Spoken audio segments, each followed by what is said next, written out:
there were basically two routes. So there was a discharge from the spill, and then there was the atmospheric fallout after they ignited the vinyl chloride.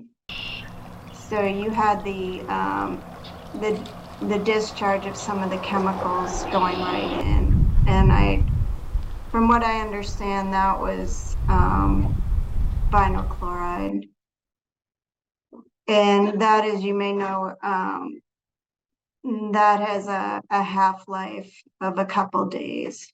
So it's toxic and it's nasty. And it will have an acute effect, meaning, it will kill things, kill animal life, instantly. So within 4 days, it will be like halfway gone of its life. So it's pretty quick. But when they lit that on fire to, avoid a massive explosion, which was a good idea, because, that would have been horrible.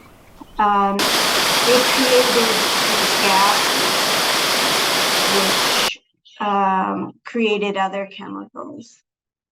And one of those was dioxin. And that chemical is also extremely toxic. And that doesn't break down. So that's one of those persistent pollutants that will remain. So you've had instant effects on fish populations, amphibians, and the larval forms of insects. But what we don't see is what's in the sediment and what effects that has, like think of like worm-like creatures, and then bacteria and pathogens and all the animals in the soils. We have no idea what's going on there. So what the people that are immediately affected, they're probably in shock. So they need to seek help, seek medical attention.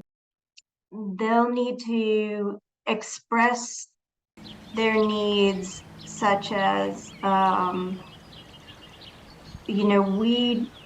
if they don't feel safe in their community, they'll need to express those needs. Like even if they're being told, like, the water's safe, the air's safe, if they're still having, an irritated throat, or their children are coughing, they need to express these things because they're experiencing it. So, like on that level, they need to go to their primary care physicians, or they need to call their politicians, or they need to, go to their local councils. I know people think like politicians are the government, but there's the government agencies.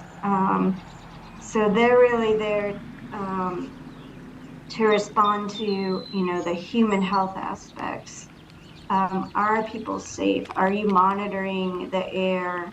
Are you monitoring the water? Is it safe for human health, human consumption? Are people being notified about that? If it's not, what can they do? What should they do?